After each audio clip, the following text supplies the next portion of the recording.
No mis sul on siin käes? No, mul on kaktus.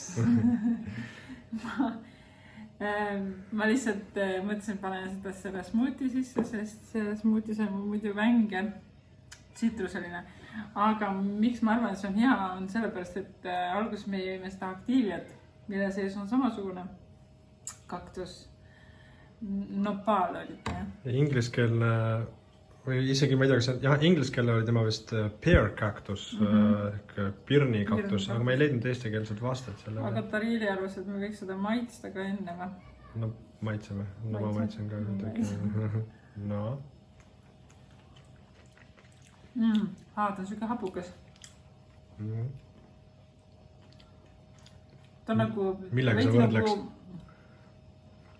Ma mõtleks nagu mingi kurgi ja mingi suvikõrvitsa või. Aga hapukam nagu. Hapukam kui kurk. Aga mul ongi nagu pirni moodi natuke nagu mingi... No ühesõnaga, me võime küll panna seda sisse. Vaata, tal on selline veniv. Poes on niimoodi, et seal on tädid, kes puhastavad neid. Nad lõikavad ära temal ümber ääre ja siis need okkad noaga tõmbavad ka maha. Ja me palju ei pane, ma seekord me panen kõik ära on ju esialgu. Ja me vaatasime YouTube'ist järele, et neid ka grillitakse ja keedetakse. Et on selline lihtsalt nagu... Me saame hommikuks veel teha. Aga kõlbab ka toorelt süüa. Ja siis ma mõtlesin, tuleb siuke rohelisem, ma panen siia ka neid piparmündi lehti. Ma pärast siis proovime, kuidas tuleb. Sööme enne ära ja siis teeme. Okei. Ja nüüd siis praetud kaktus.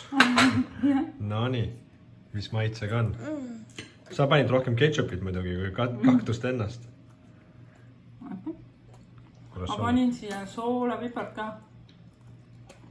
Ei, väga mõnus krõmps. Ta meenutab nagu aetuba. Aga ta on hapukam kui selline.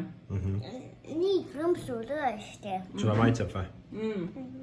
Väga mõnus tekstuur on tal, jah. No maitse ise ka. No ma maitsen. No nii.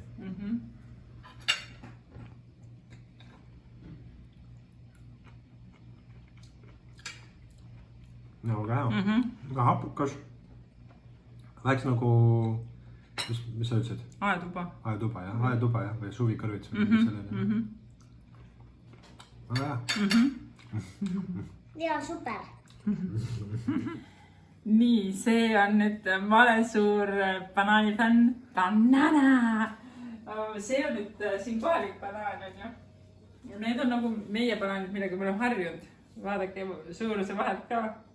Tegelikult neid on väiksemad ka, aga ma lihtsalt võtsin siin. Siin poes on ka need täitsa tillukesi banaane. Aga nüüd siis jah, boonuseks meie kaktuse tegemisele ka üks kohaliku banaani tegemine. Kuidas selle valmistamine käib? Kusjuures, kui nad küpsed on, vaata, seda tulevad ikka ilusti niimoodi koorides ka lahti. Et muidu ma vaatasin, et kiud jäävad, aga natuke jäävad, mina kui banaanifriik, mulle meeldib, kui tuleb ilusti see koor lahti. Et ta natuke raskemalt tuleb, ta on tihedam, jah. Ma isegi ei tea, kui palju sa sööd. Miika ei armasta väga seda, me teeme 2 peale. Ma arvan, et sellest äkki isegi piisab. Me teeme siis praebanaani ja alguses me mõtlesime, et nad on maitsestanud selle laimi või mingi hapuka asjaga, aga tegelikult see banaan ongi selline hapukas. Ja Tariili ei ole suur banaani lemb, nagu mina. Aga talle ka maitseb see banaan, sa sõid seda ka toorelt, on ju niisama. Ja kui nüüd ära koorida, siis on näha, et ta hakkab minema oranžiks. Et ta on oranži värvi, mis on nagu lahe. No ma ei teeri, et värskelt on kõige parem. Panen selle külma. Tegelikult banaani ei tohi külma panna, see ei ole mõnus, aga ta siin... Nii, valmis? Ja, valmis. Ma seekord praadisin võiga, et muidu ma olen õliga praadinud. Ta läheb hästi ruttu, mingi minutiga, nii. Ja siis me sööme teda jäätisega tavaliselt, aga siin üks kohalik just lisand. On ka see söödav? Kusjuures need on vist hapukad, see sööb see naabrikoer.